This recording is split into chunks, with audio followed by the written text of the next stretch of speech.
किसान भाइयों एवं बहनों, जैसे कि आप जानते हैं कि आर्थिक स्थिति के सुधार हेतु डेयरी व्यवसाय एक प्रमुख व्यवसाय के रूप में अपनाया जा रहा है। इसके लिए भारत सरकार तथा प्रदेश सरकार द्वारा विभिन्न योजनाओं के द्वारा दुग्ध व्यवसाय को बढ़ावा दिया जा रहा है। लेकिन दुधारू पशुओं में एक जो प्रमुख समस्या ये आ जा रही है कि उनके जो दुधारू पशु हैं, एक दो ब्यात के बाद उसमें बार बार गाभिन करने की समस्या आती है, यानी रिपीट ब्रीडिंग की समस्या हो रही है। रिपीट ब्रीडिंग की समस्या क्यों होती है, इसके जो प्रमुख कारण है उसमें एक सबसे बड़ा जो महत्वपूर्ण जो कारक होता है कि हमारे जो पशु हैं वो समय से गर्भित नहीं हो पाते हैं। इस समस्या के निदान के लिए हमारे जो पशुपालक भाई हैं वो अपने डेयरी व्यवसाय में जिस समय उनके यहाँ कोई बछड़ा या बछड़ी जन्म लेती है, उसी समय से उसके प्रबंधन पर विशेष ध्यान रखें, क्योंकि एक वयस्क पशु के गर्भित होने के जो कारण हैं वो उसके बचपन से ही उसमें पाए जाते हैं। जिस समय बच्चे का जन्म हुआ, नवजात बछड़ी का जन्म हुआ, उस समय अगर पशु फ्री मार्टिन कंडीशन में पैदा हुआ है, यानी जो नवजात बच्चे हैं वो फ्री मार्टिन कंडीशन में हैं, तो निश्चित है कि उसमें परमानेंटली जो है बांझपन की समस्या बनी रहेगी, जिसके निदान में किसान भाइयों को बहुत सारे मेहनत करनी पड़ती है। इसके अलावा एक जो दूसरा जो कारण है इसके बांझपन का, वो उसके रख रखाव तथा प्रबंधन के द्वारा,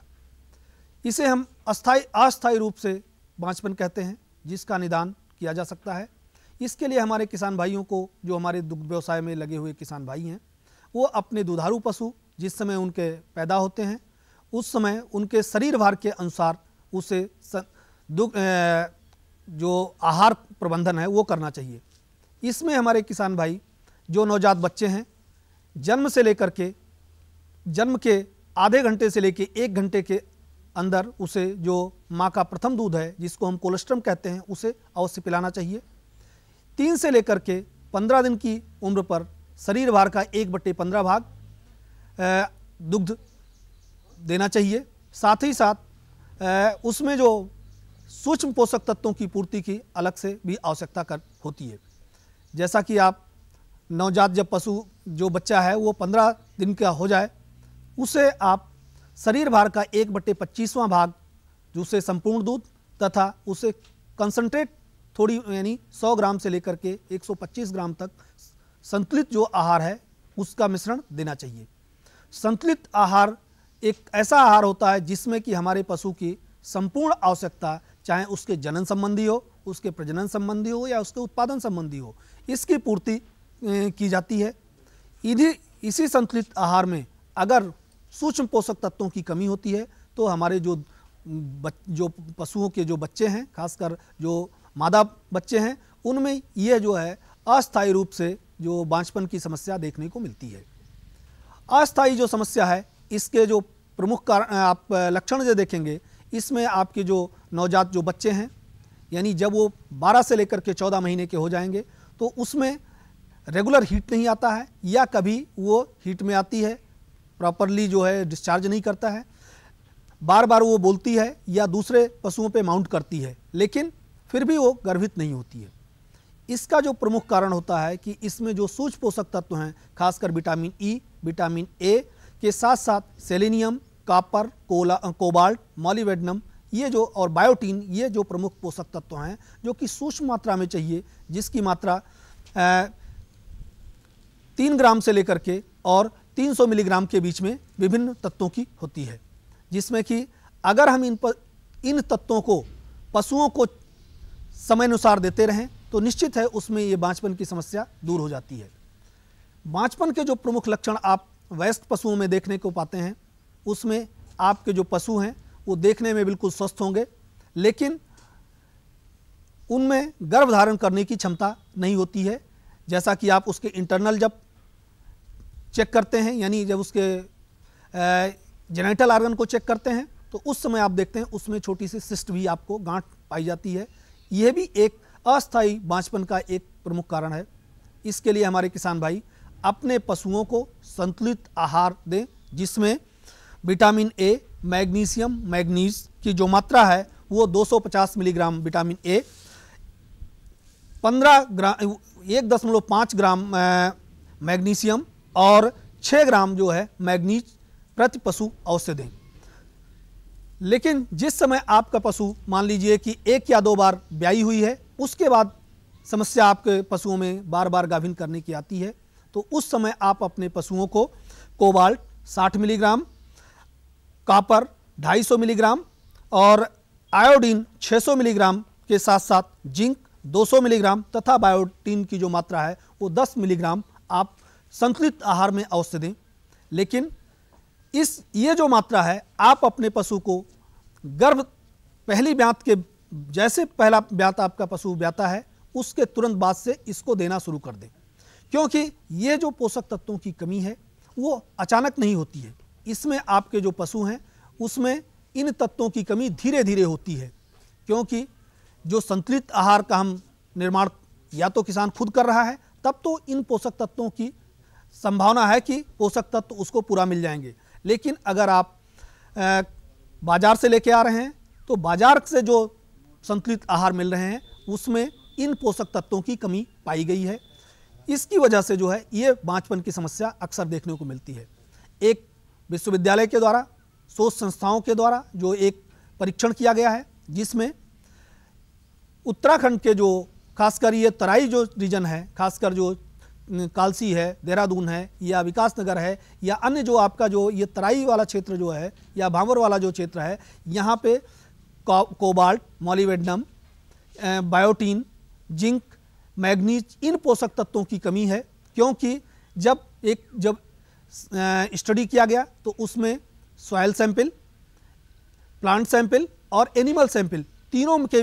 बीच में जो है ये भिन्नता पाई गई है, जिसकी वजह से हमारे जो दुधारू पशु हैं वो 1-2 ब्यात तो ब्याते हैं, उसके बाद ये इनफर्टिलिटी या आप कह सकते हैं कि बांझपन की समस्या देखने को मिलती है। क्योंकि जब आपका पशु दुग्ध उत्पादन करता है तो आप उसे संतुलित आहार देते हैं, इसके बाद आप संतुलित आहार देना बंद करते हैं। तो इस समस्या के निदान के लिए आप अपने पशुओं को संतुलित आहार घर पे बनाएं और घर पे जो बना हुआ अनाज होगा, जो संतुलित आहार होगा, जिसमें कि विभिन्न जो स्थानीय अवयव हैं, मक्का है, ज्वार है, बाजरा है, राइस पॉलिश है, सोयाबीन है, के साथ साथ जो है आप चना है, चूनी है, इस तरीके से जो दलहनी फसलें हैं इनको तो आप अच्छी तरीके से मिश्रण करके संतुलित आहार बनाएं। और लेकिन इस मिश्रण में, इस जो संतुलित आहार है इसमें जो खनिज मिश्रण की बात मैंने बताई है, जिसमें कोबाल्ट, मॉलिब्डेनम, मैग्नीज, इसकी भी प्रचुर मात्रा जो बताई गई है उसके अनुसार अवश्य डालें। साथ ही साथ ये जो आहार आप बनाएं वह अपने पशुओं को देने के पहले ग्राइंड फॉर्म में रखें, क्योंकि अगर आप उसे ग्राइंड फॉर्म में रखते हैं, दलिया फॉर्म में रखते हैं, तभी उसकी पचनीयता अधिक होगी और पचनीयता अधिक होने के से ही आपके पशुओं में ये इन पोषक तत्वों की पूर्ति होगी।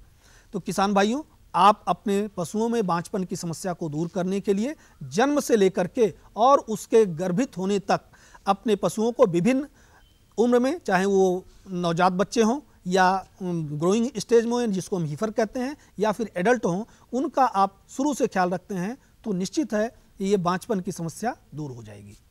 बांझपन की समस्या के लिए संतुलित आहार के साथ साथ जो स्थानीय जो चारा है, जिसमें भूसा है, ज्वार है, बाजरा है, इसमें इस बात का किसान भाई हमारे ध्यान रखें कि जो हरी घास इस समय आप बोने जा रहे हैं, चाहे वो ज्वार है, बाजरा है या अन्य जो हैं, उसमें बीज का चुनाव जो करें वो विभिन्न प्रजातियों के अनुसार करें, क्योंकि प्रकृति ने विभिन्न जो चारा फसलें हैं उसमें कुछ टॉक्सिक सब्सटेंस भी बनाए हुए हैं। तो इस टॉक्सिक सब्सटेंस की वजह से भी हमारे पशुओं में बांझपन का एक समस्या आती है। जैसे कि आप सरसों की खल अगर आप हमारे किसान भाई दे रहे हैं जिसमें कि ग्लूकोसाइनेट्स होते हैं, तो ये भी हमारे पशुओं में बांझपन का कहीं ना कहीं कारण बनता है। इसके अलावा जो हमारे फंगस लगे हुए दाने हैं या चारे हैं, उसमें जो माइकोटॉक्सिन्स आते हैं वो भी जो है बांझपन का एक प्रमुख कारण है। इसके अलावा हमारे किसान भाई बरसीम जो खिला रहे हैं या उसमें जो सेपोनिन एक कंपोनेंट होता है, यह भी एक बांझपन का कारण है। तो इन सब चीज़ों को दूर करने के लिए, या जो हमारे किसान भाई पुराली खिलाते हैं अपने पशुओं को, उस पराली को जो है केमिकल ट्रीटमेंट के द्वारा उसके अंदर जो ऑक्जेलेट्स कंटेंट्स हैं उसकी मात्रा को कम करें, अन्यथा जो है ये बांझपन की समस्या ज़्यादा होगी। तो इन समस्याओं को दूर करने के लिए किसान भाई अपने पशुओं में बांझपन की समस्या दूर करने के लिए खनिज मिश्रण अवश्य मिलाएं। साथ ही साथ जो हमारे जो एआई करने वाले जो उसके एक्सपर्ट्स हैं या पैरावेट्स हैं या जो भी हैं, उनको ये अवश्य बताएं कि हमारे जो पशु हैं उनमें प्रॉपरली जब आपका पशु हीट में आए उस समय उसे एआई करें। ऐसा ना हो कि हमारे बिना हीट कंडीशन चेक किए हुए हमारे जो पैरावेट्स हैं या जो अन्य इस व्यवसाय में लगे हुए जो हमारे उद्यमी हैं वो जो है अपने पशुओं को गर्भित कराएं, क्योंकि बार बार गर्भित कराने से पशु के जेनिटल ऑर्गन में, पशु के रिप्रोडक्टिव सिस्टम में भी इन्फेक्शन के चांसेज होते हैं। तो इसलिए जो है इससे बचाव करें। साथ ही साथ जिस समय आप अपने पशुओं को एआई करते हैं या गर्भित कराते हैं तो उस समय जो भी इक्विपमेंट्स आप यूज करें उसको प्रॉपरली डिसइंफेक्टेंट कर लें, हाथ को डिसइंफेक्टेंट करें, जिससे कि आप जब भी पशु को जेनिटल ऑर्गन में या किसी भी उसमें जब आप एआई के उसमें जाते हैं तो आप अपने को हाथों को, अपने इक्विपमेंट्स को पूरी तरह डिसइंफेक्टेंट करें, जिससे कि किसी भी तरह का इन्फेक्शन उसके जेनिटल ऑर्गन में न जाए, जिससे कि बांझपन की समस्या को बढ़ावा न दे सकें और उसे हम समय से पूरा समय से उसका दूर करें और हमारे जो पशुपालक भाई हैं जो खासकर डेयरी व्यवसाय में हैं वो अधिक से अधिक आय प्राप्त कर